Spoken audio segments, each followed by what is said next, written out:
Absolutely. Below is the second part of the video script, written in an educational, emotionally compelling tone, maintaining a maximum total length of approximately 3,500 words across both parts. This continuation picks up where Part 1 left off, diving into community responses, further political ramifications, and reflections on how this moment altered public discourse. The moment Jasmine Crockett laid out the details of the $19 million allocation, it stopped being a matter of political opinion and became a documented reality. But for the people on the ground, the ones whose lives were directly touched by these federal dollars, the confirmation wasn't a surprise. They had already seen the impact. They were living it. In the weeks following her fiery response, Crockett's office was flooded with letters, emails, and voicemails, not from lobbyists or media outlets, but from parents, teachers, entrepreneurs, and ex-offenders who now had access to programs that had never existed in their neighborhoods before. And when journalists started showing up in South Dallas, Oak Cliff, and Pleasant Grove to ask residents about these initiatives, the stories they collected were not only powerful, they were irrefutable. There was the small community clinic that used its portion of the grant to hire 2 full-time therapists for children with trauma-related disorders. The clinic director, a former nurse named Lorraine, said the difference was night and day. Before the funding, she said, they had 1 volunteer counselor covering over 80 kids. Now, each child could receive consistent weekly therapy. For some, it was the first time they'd ever been able to talk about what they'd seen at home or in their neighborhoods. There was also Malik, a 24-year-old formerly incarcerated man who completed a re-entry job training program funded by the grant. His testimony was clear and direct. That program saved me. I got my first real paycheck because someone invested in me. Not just talked about reform, but actually put money behind it. These stories weren't hypothetical, and they weren't vague. They were detailed, personal, and consistent with the documentation Crockett had already presented in the hearing. When the data matched the humanity behind it, the impact was impossible to ignore. But Cruz wasn't backing down. He responded in a follow-up interview on a right-wing radio show, saying, "You can throw around all the numbers you want, but the question remains, are taxpayers getting real results? Are we creating independence or dependence?" To his base, that message resonated. It echoed long-standing conservative concerns about the effectiveness of social programs. But to Crockett and her allies, it was another example of moving the goalposts. First, it was a lie. Then, it was an exaggeration. Now, it was a philosophical disagreement. But never, was there an acknowledgement of the actual success being reported from the communities these funds served. Crockett, of course, wasn't letting that slide. She returned to the House floor a week later, this time not with charts and spreadsheets but with stories. "Let me tell you about Aisha," she said. A mother of 3 who escaped an abusive relationship and spent 2 months in her car with her kids because the shelters were full. She was one of the first to move into the transitional housing we built with this funding. Today, she has a full-time job and her kids are back in school. So, Senator Cruz, you can call that dependence. I call it survival. I call it dignity. I call it progress. There was silence on the House floor. Even her usual critics didn't interrupt. Because at some point, no amount of spin can obscure the plain, human truth. What happened next surprised even seasoned political analysts. Local newspapers across Texas began running editorials in support of the programs. The Dallas Morning News published a front-page feature detailing the precise allocations, timelines, and early outcomes of each initiative funded under the grant.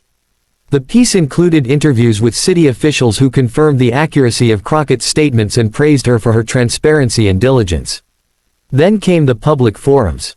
Town halls were organized in partnership with local churches, civic centers, and even high school auditoriums. These weren't typical town halls where politicians give vague speeches and pose for pictures. These were hard, detailed presentations.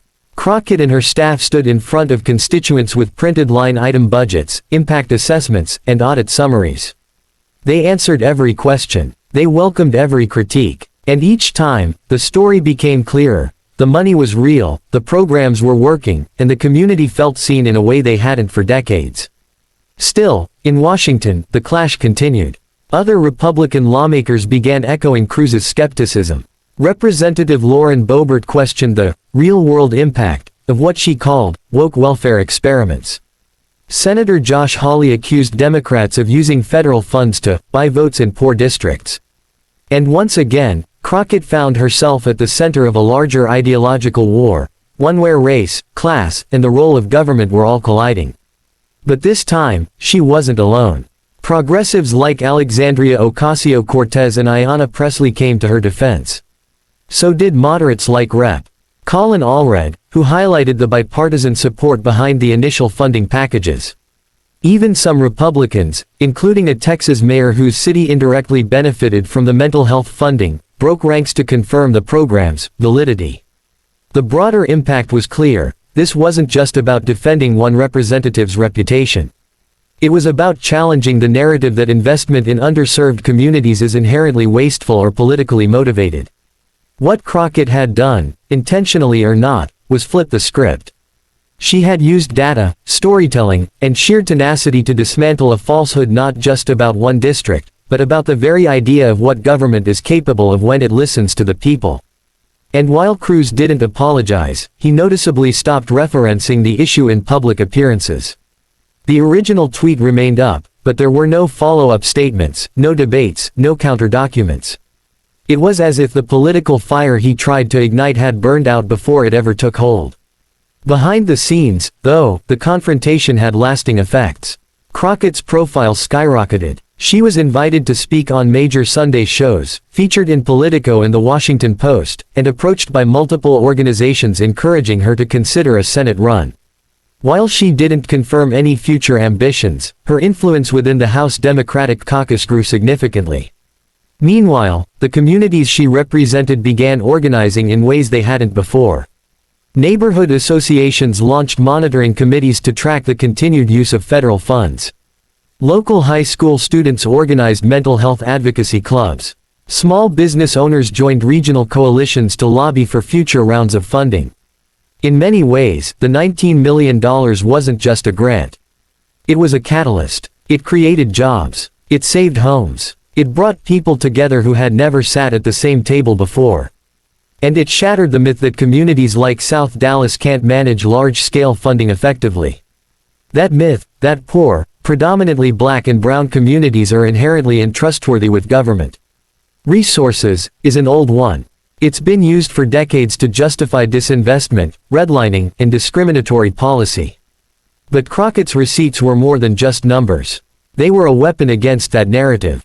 A loud, undeniable answer to those who still believe that empathy is weakness and equity is handouts. By the end of the fiscal year, the programs funded by that $19 million had directly served more than 16,000 residents. And the independent audit conducted by the Government Accountability Office confirmed that 97.8% of funds were used in compliance with federal guidelines, an efficiency rate higher than many private sector projects. That figure alone stood as a rebuke to the claims of waste and corruption.